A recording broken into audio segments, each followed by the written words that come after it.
The world's climate scientists tell us that the highest safe level of emissions would be around 350 parts per million of carbon dioxide and greenhouse gases in the atmosphere. We're already at 400. They tell us that the sort of safest we could hope to do without having perilous implications as far as drought, famine, human conflict, major species extinction would be about a 2 degrees Celsius increase in temperature. We're rapidly approaching that, and with all the built-in carbon dioxide that's already in the atmosphere, we're easily going to exceed that. So on our watch, we are facing the next major extinction of species on the Earth that we haven't seen since the time of the dinosaurs disappearing. When whole countries go underwater because of sea level rise, when whole countries find that there's so much drought that they can't feed their population, and as a result they need to desperately migrate to another country or invade another country, we're going to have climate wars in the future. And what about livestock and animal agriculture? Well, what about it?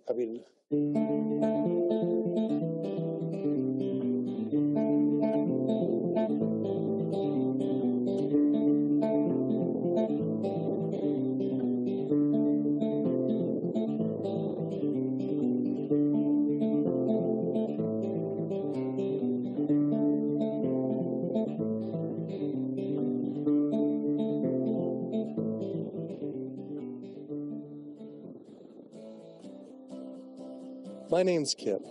This is me. I had a cliche U.S. American childhood. My mom was a teacher, my dad was in the military, and I have one sister.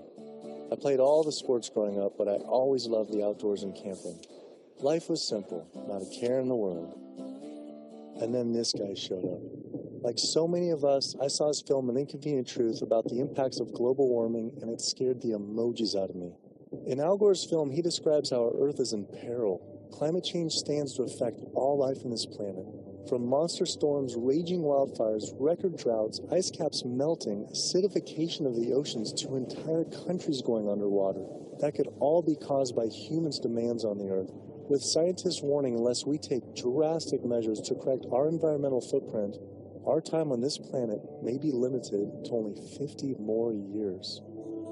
I wanted to do everything I could to help. I made up my mind right then and there to change how I lived and to do whatever I possibly could to find a way for all of us to live together, in balance with the planet, sustainably, forever. I started to do all the things Al told us to do. I became an OCE, obsessive-compulsive environmentalist. I separated the trash and recycling. I composted, changed all the light bulbs, took short showers, turned the water off when I brushed my teeth, turned off lights when leaving a room, and rode my bike instead of driving everywhere. But as the years went by, it seemed as if things were getting worse. I had to wonder, with all the continuing ecological crisis facing the planet, even if every single one of us adopted these conservation habits, was this really going to be enough to save the world? It just seemed that there was something more to the story. I thought I was doing everything I could to help the planet. But then, with one friend's post, everything changed. The post sent me to a report online published by the United Nations stating that cows produce more greenhouse gases than the entire transportation sector. This means that raising cattle produces more greenhouse gases than all cars, trucks, trains, boats, planes combined. 13% compared to 18% for livestock. This is because cows produce a substantial amount of methane from their digestive process. Methane gas from livestock is 25 to 100 times more destructive than carbon dioxide from vehicles. Here I'd been riding my bike everywhere to help reduce emissions, but it turns out there's more to climate change than just fossil fuels. I started doing more research. The UN, along with other agencies, reported that not only did livestock play a major role in global warming, it is also the leading cause of resource consumption and environmental degradation destroying the planet today. How is it possible I wasn't aware of this? I thought this information would be plastered everywhere in the environmental community. I went to the nation's largest environmental organizations' websites, 350.org, Greenpeace, Sierra Club, Climate Reality, Rainforest Action Network, Amazon Watch, and was shocked to see they had virtually nothing on animal agriculture. What was going on? Why would they not have this information on there? It seemed the main focus for many of these groups was natural gas and oil production, with fracking being the latest hot issue due to water usage and contamination. Hydraulic fracturing for natural gas uses an incredible amount of water. A staggering 100 billion gallons of water is used every year in the United States. But when I compared this with animal agriculture, raising livestock just in the U.S. consumes 34 trillion gallons of water. And it turns out the methane emissions from both industries are nearly equal. Living in California, a state plagued by drought and water shortages, water use is a major concern for many of us. The average Californian uses about 1,500 gallons per person per day. About half of that is related to the consumption of meat and dairy products. So meat and dairy products are incredibly water intensive, in part because the animals are using very water intensive grains. That's what they eat. And so all of the water embedded in the grain and that the animal eats essentially is considered part of the virtual water footprint of that product. I found out that 1/4 pound hamburger requires over 660 gallons of water to produce. Here I've been taking these short showers trying to save water, and to find out just eating one hamburger is the equivalent of showering 2 entire months. So much attention is given to lowering our home water use, yet domestic water use is only 5% of what is consumed in the U.S. versus 55% for animal agriculture. That's because it takes upwards of 2,500 gallons of water to produce 1 pound of beef. I went on the government's Department of Water Resources Save Our Water campaign, where it outlines behavior changes to help conserve our water, like using low-flow shower heads, efficient toilets, water-saving appliances, and fixed leaky faucets and sprinkler heads, but nothing about animal agriculture. When I added up all the government's recommendations, I was saving 47 gallons a day, but still, that's not even close to the 660 gallons of water for just one burger. I wanted to see if I could somehow talk with the government about this. Just calling to see if we could schedule an interview. Yeah, that would be good. What does your schedule look like this afternoon or tomorrow afternoon? Tomorrow afternoon could be good. For the urban environment, there are a lot of things that can be done. Indoor, using low-flow shower heads, low-flow faucets, efficient toilets, efficient water using appliances. All those are really good areas that can help quite a lot. But the biggest water savings is from outdoors. We have to be mindful of the way we use water. We have to use it as efficiently as possible. We have to protect its quality, and we have to be good stewards of the environment that depend on water. And checking the sprinklers. A lot of time we get a lot of leaks and broken sprinklers and things like that that wastes water. Those are the areas that there's a lot of room for conservation. It kept on coming up. A lot was of animal agriculture. Can you comment on that at all, about how much that plays a role in water consumption and pollution?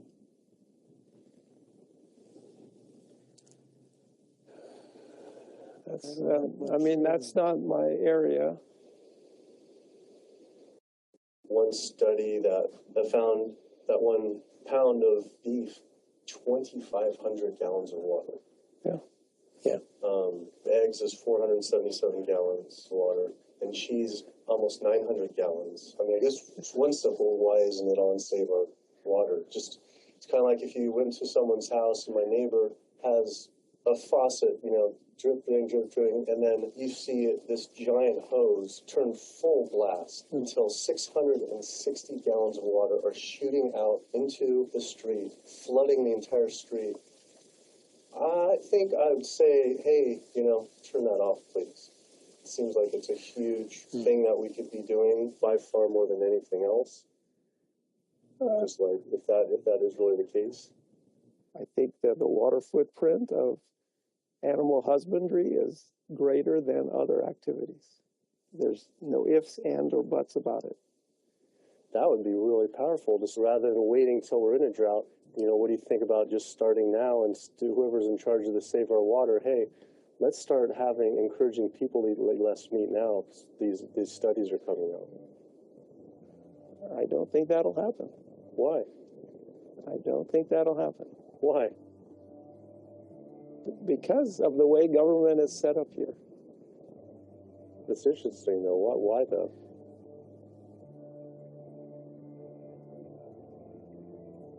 One is water management, and the other one is behavior change. Behavior of taking showers and not watering your lawn and doing all that, that's behavior.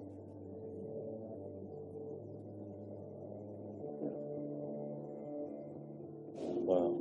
Clearly the government did not want to talk about this issue. Their inability to answer, along with the environmental organization's silence on the topic of animal agriculture, made it seem something more was going on. I started doing more investigating on the impacts of livestock and found out the situation was actually worse than I had thought. In 2009, 2 advisors from the World Bank released an analysis on human-induced greenhouse gases, finding that animal agriculture was responsible not for 18%, as the UN stated, but was actually 51% of all greenhouse gases. 51%. Yet all we hear about is burning fossil fuels. This devastating figure is due to clear-cutting rainforests for grazing, respiration, and all the waste animals produce. This makes animal agriculture the #1 contributor to human-caused climate change. But not only that, I found out raising animals for food consumes 1/3 of all the planet's fresh water, occupies up to 45% of the Earth's land, is responsible for up to 91% of Amazon destruction, is a leading cause of species extinction, ocean dead zones, and habitat destruction. Yet, the world's largest environmental groups that are supposed to be saving our world didn't mention this anywhere. I had to speak with environmental organizations to find out why they weren't addressing this issue. I sent off dozens of emails, made call after call, spent hours on hold. Days became weeks and weeks became months, and for some reason, no one wanted to talk to me about this. So bizarre. I supported these organizations for so long and now was met with silence. I was, however, able to connect with a handful of environmental authors and advocates that were willing to address this issue. I took my old trusty van, Super Blue, out of retirement and hit the road.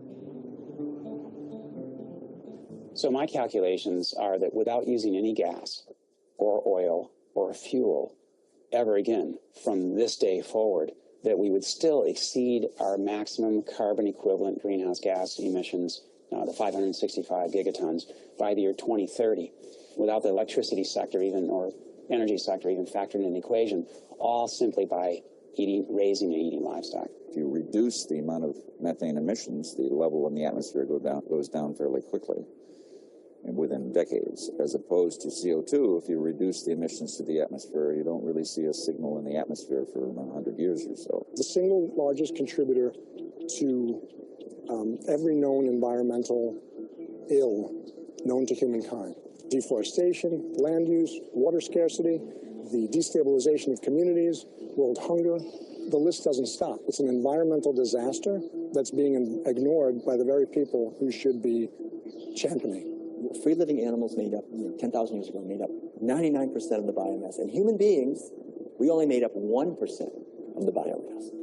Today, only 10,000 years later, which is really just a fraction of time, we human beings and the animals that we own as property make up 98% of the biomass. And wild, free-living animals make up only 2%.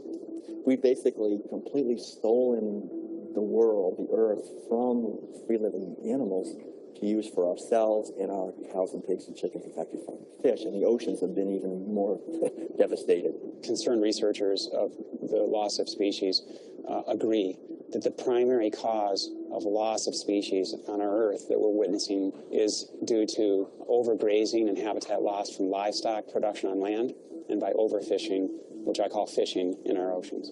And we're in the middle of the largest mass extinction of species in 65 million years. The rainforest is being cut down at the rate of an acre per second. And the driving force behind all of this is animal agriculture, cutting down the forest to graze animals and to grow soybeans, genetically engineered soybeans to feed to the cows and pigs and chickens and factory farm fish. 91% of the loss of rainforest in the Amazon area thus far to date, 91% that's been destroyed, is due to raising livestock. The leading cause of environmental destruction is animal agriculture. I just couldn't understand why the world's largest environmental organizations were not addressing this when their entire mission is to help protect the environment. But that's the thing, too, is they say, use less coal, ride your bike, eat less meat. Yeah. I think they focus grouped it, and it's a political loser. In terms of, because they're membership organizations, a lot of them. They're looking to maximize the number of people making contributions, and if they get identified as being anti-meat or challenging people on their everyday habits, that's something that's so dear to people that it will hurt with their fundraising. They do not want to address the primary driving cause of environmental devastation, which is animal agriculture, because they're businesses, and they want to make sure that they have a reliable source of funding. I went invited to a meeting with Al Gore some years ago now, and made these methane arguments. He was really pushed back, and that's just his argument. It's hard enough to get people to think about CO2. Don't confuse them.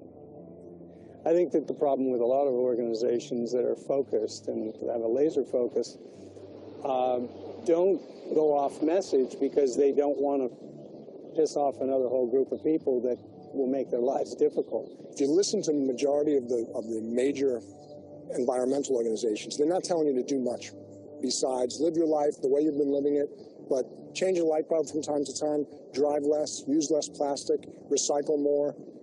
It's better for their fundraising and better for their profile to create a victim and perpetrator sort of plot line.